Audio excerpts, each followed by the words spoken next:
What's going on, guys? It's Joshua Mac back again with another video here on Mac 12 TV on YouTube. I said in my last video that I made talking about my generalized anxiety disorder that I would do a follow-up on that, talking about my other mental illness that I was diagnosed with back in January of 2020. Now, before I get started, I do want to say go ahead and subscribe to my channel if what I do, if you're interested in it. I am going to be dealing with a lot of, as I said in these videos, mindfulness, activities, things like that have helped me through these things. And I think opening up about my mental health issues, my mental illnesses, and what I've done to cope with these during May is really a way to jumpstart my channel. And so I'm embracing this, and I'm making these videos as well as others during this month to sort of help out and open up to you guys, as well as kind of to the world with some of the things that I've dealt with. So back in January of 2020, as I stated in my last video, I was diagnosed with generalized anxiety disorder. That in my last video, as I covered, led me to worrying, or part of that was worrying about so many things that were going on that I can't yet open up to you guys about right now, but hopefully soon I will be able to open up about those. If you've ever seen a movie like the movie Memento, which I haven't seen, but what I understand is it kind of starts at the beginning starts at the ending and kind of works its way backwards towards the beginning. Or if you saw Tenet, that's another movie that you watch the movie and things kind of get chopped back together. That's another good example. That's kind of the way my story is going to be told a little bit on here. Now, I got diagnosed with major depressive disorder. And if you don't know what major depressive disorder is, I will look up the definition here. So the definition of major depressive disorder is a mental disorder characterized by a persistently depressed mood and long-term loss of pleasure or interest in life, often with other symptoms such as disturbed sleep, feelings of guilt or inadequacy, and suicidal thoughts. Now, it's a part of clinical depression, and as I stated in my last video, I opened up about my wanting to commit suicide back in July of 2020 or 2019. And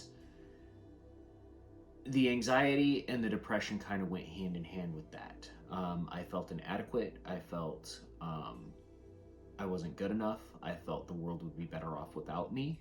I felt like I was just beaten down.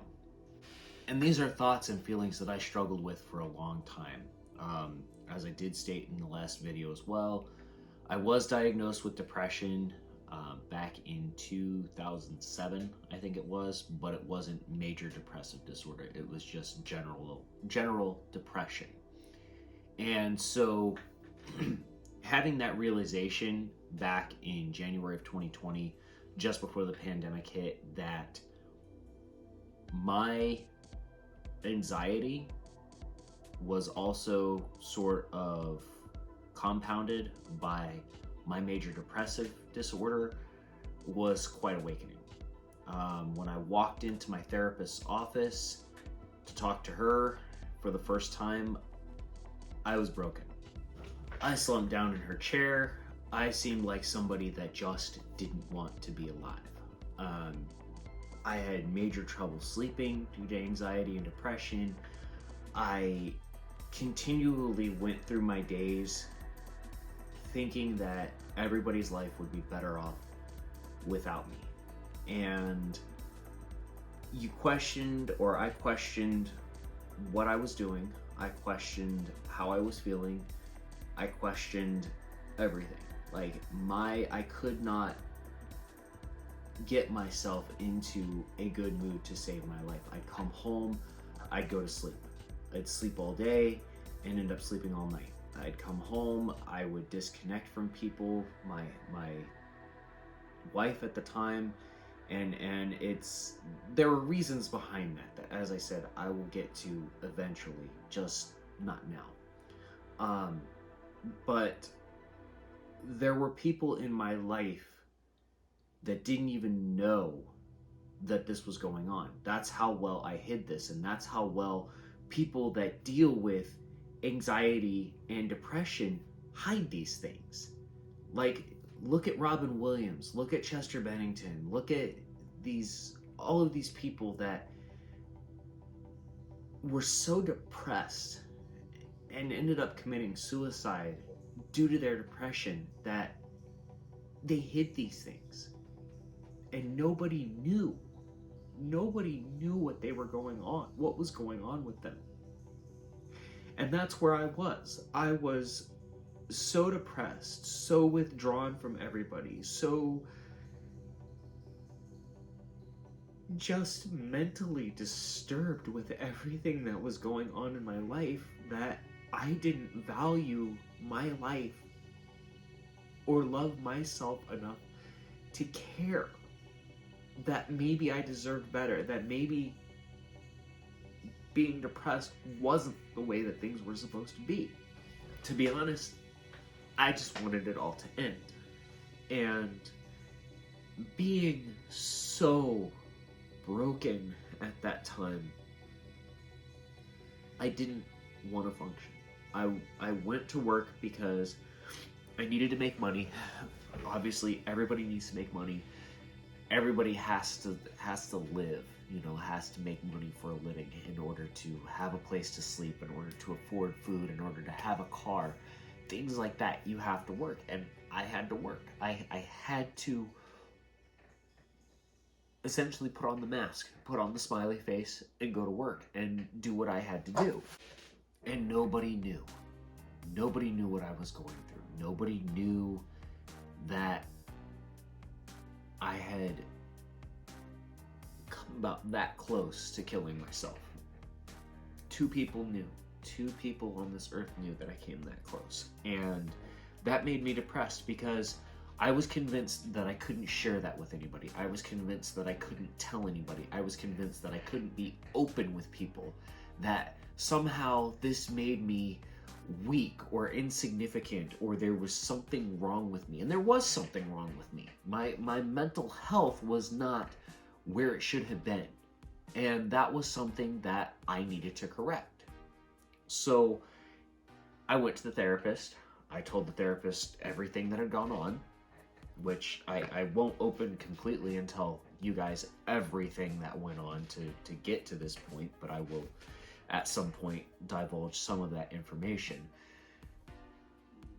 I opened up to the therapist and she told me that everything I was feeling was valid. Everything that I was going through had led up to this, had pushed to that extent that here I was. Major depressive disorder with generalized anxiety.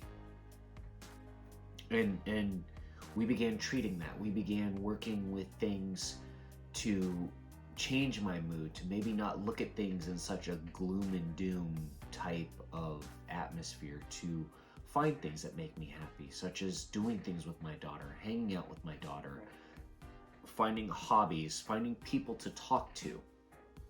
I had a really close friend that when I finally opened up to her, as far as almost committing suicide, she told me she was going to kick my ass because I didn't tell her and I didn't open up to her.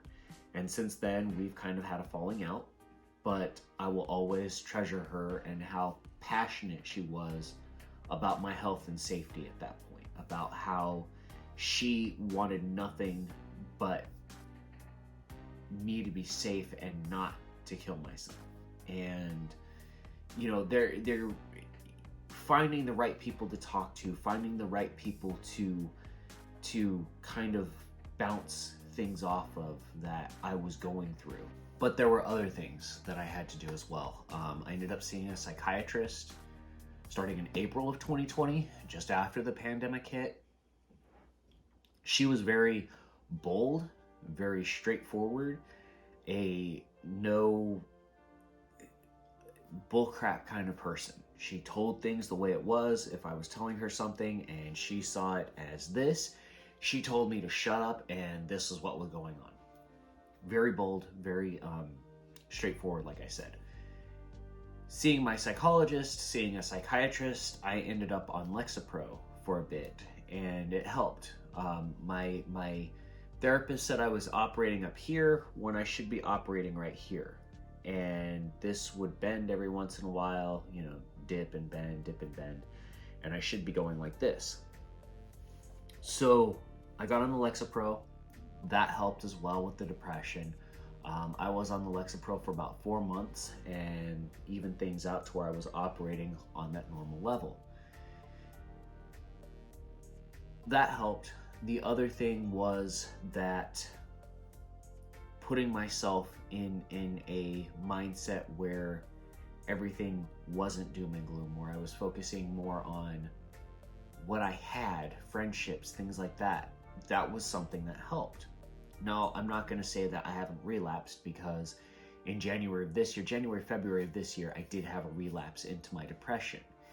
And it's not that it was major like it was back in July of 2019. It was just a slight relapse. And so I talked to my therapist, and I ended up going to her a few more times and switching therapists to a different therapist. Now, during this time, as I stated, I believe in my last video, I also started doing things for myself. I was forced to due to my friend that I said I had. Her and I had a bit of a falling out. I talked to her a lot before. She gave me a lot of herself, and it burned her out. And I wasn't exactly empathetic to her situation, and that's on me. I made the mistake. I went off on her, and I probably lost her as a friend forever. This actually forced me to do some introspective looking at myself, and I wasn't comfortable with spending time by myself. I wasn't comfortable with being by myself. I wasn't comfortable with these things. And so I started listening to some audiobooks. I started listening to the podcast, as I stated in my last video, the podcast called New Mindset Who Dis, and these little things started helping me. Started from being comfortable to being with myself, to looking at myself personally in a different light, to forgiving myself for some of the things that I had personally done. Not beating myself up so much, because that's something that led to my depression as well. Was I was very hard on myself, and I beat myself up for so many things that I shouldn't have. When you apologize, you need to put that behind you. You need to take whatever you've done and put that behind you. And in one of the audiobooks I was listening to, and this is something that goes along with the anxiety. The past is the past, the future is the future. We are stuck in the present. That doesn't mean that we're stuck. Let me put this in a different light.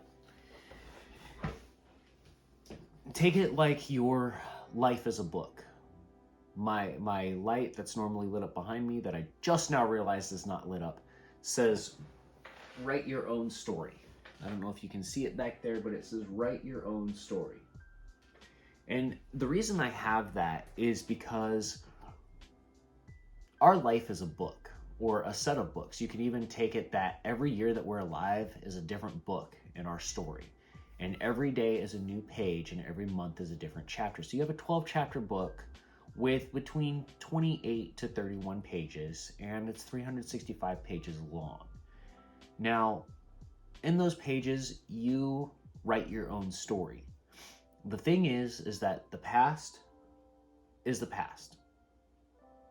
And one of the books said there are no failures in life. There are learning experiences. And this was one of the mindsets that helped me with my depression, is realizing that things that I did in the past, I thought I've failed. I've done so many wrong things. I've been wrong to so many people.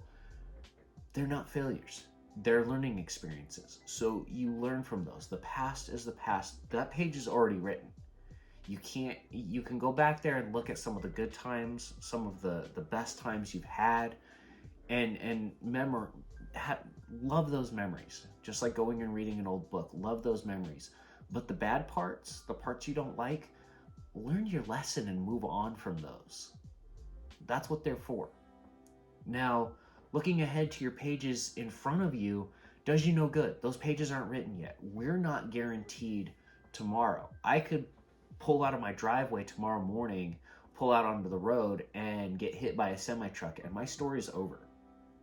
You know, you can't focus so much on the future that you worry so much that it gets you down, because you're not where you think you're supposed to be, where society has told you you're supposed to be. And that can be rough. It's like somebody put it to me: worrying about the future is like sitting in a rocking chair trying to get a few miles down the road. You can rock as hard as you want to. You can rock back and forth as much as you want. But you're not going to get far. You're going to get maybe a couple feet, and you're going to get exhausted. And that's the same about worrying about the future. You can plan for the future. You can have plans for the future. You can set things in motion for the future, but you have no control over it. The only control you have is following those plans. But as far as anything that you think you may do in the future is never guaranteed. So really what the process is living in the present. And that's what has helped me with my depression. That's what has helped me with my anxiety, is being able to make these mindset changes, these minor changes here and there to love myself, to not be so hard on myself, to be more forgiving towards myself, and thus be forgiving towards others, thus have the empathy towards others that maybe I didn't have before. And really just being mindful and staying in the present and realizing that, well, things aren't guaranteed. While I have my lessons behind me and I've learned those and I keep making those adjustments, today is what I have. Today is what's been given to me. That's why it's called the present. Cliche, I know, stupid cliche, but that's what we have, is our present time right here, right now. That's what we have. That's what we get to enjoy. That's what we get to endure. And when things are going bad, things can go bad, but always remember that, another cliche, after the rain comes the rainbow. So what am I getting at? These are things that helped me personally with my depression, with my generalized anxiety. These were the two mental illnesses that I was diagnosed with. So really trying to find the love for myself, the forgiveness for myself, being able to exercise the love, the kindness, the empathy, the everything that I was trying to give to everybody else but wasn't willing to give to myself. Once I was willing to give that to myself, and really over the last 3 or 4 months, grant myself fully those same things, seeing as to how I had treated some other people, realizing that was that was me projecting outwardly the things that I was not allowing myself. Coming full circle and giving myself that love, compassion, things like that, empathy, has really helped me get over that depression, over that anxiety, and has really helped me with those things. Now, I did want to do the same thing as I did in my last video. If you find yourself needing help, whether you're having a hard time with something like depression, anxiety, suicidal thoughts, reach out to a friend, a good friend. If you have a good friend that'll help you, reach out. I didn't realize how many people cared about me when I've opened up and told them that I almost committed suicide. I didn't realize how many people cared about me. I now know. Lots and lots of people care about me. Lots and lots of people love me. It's the same with you. If you find that you can't find a friend, reach out to the National Suicide Prevention Lifeline. That number is 1-800-273-8255. If you don't feel comfortable talking to somebody on the phone and you just want to text, so many people are into texting nowadays instead of talking. Understandable. They have the same thing for that, the crisis text line. Text home to 741-741 and somebody will reply back to you via text message. That way, if you're not comfortable talking to a friend about what you're going through, you're not comfortable talking to a stranger on the phone for what you're going through, you can at least text somebody and let them know what you're going through, and they can help you. Above all else, if you really feel like you're suicidal, like you're on the brink of committing suicide, dial 911, get your ass to an emergency room, get some help that way. That way the world doesn't lose a shining star like yourself. And if you find yourself needing a psychiatrist or a psychologist, psychiatrytoday.com is a great resource. As I said in my last video, you can go on there, you can basically, whatever preference you want in a psychiatrist or a psychologist, you can put it in there and they give you those people that match that criteria. It's a wonderful thing. It's how I found my first therapist. My second therapist was suggested by my first one, but I did find her on there as well. Psychologytoday.com if you need a psychiatrist or a psychologist as well. So I'm going to wrap it up there. I wanted to let you guys know, that these were the two things that these two mental illnesses were ones that I was diagnosed with, and how I've kind of developed and not really gotten over them, because I still have my day-to-day sufferings with them, but at the same point giving you guys an idea of what I deal with. Of course, like I said, this being Mental Health Awareness Month, May being Mental Health Awareness Month, letting you guys know, opening up to you guys about my mental illnesses, my mental health that I deal with on a daily basis. My next video, I'm probably going to go over, just because I have mental illness or these mental health issues, are they me, or do I deal with them? Am I those things? Are we one and the same? I think I want to tackle that because a lot of people have this misinformation about people with mental illnesses or with mental health issues. So I'll get to that in my next video. Again, like I said, go ahead and subscribe to this channel. Give this video a thumbs up if you enjoyed it. Share it with your friends, your family, whatever. I'm Joshua Mack for Mack TV here on YouTube. I appreciate you guys watching. Have a wonderful day, and I will talk to you guys very, very soon.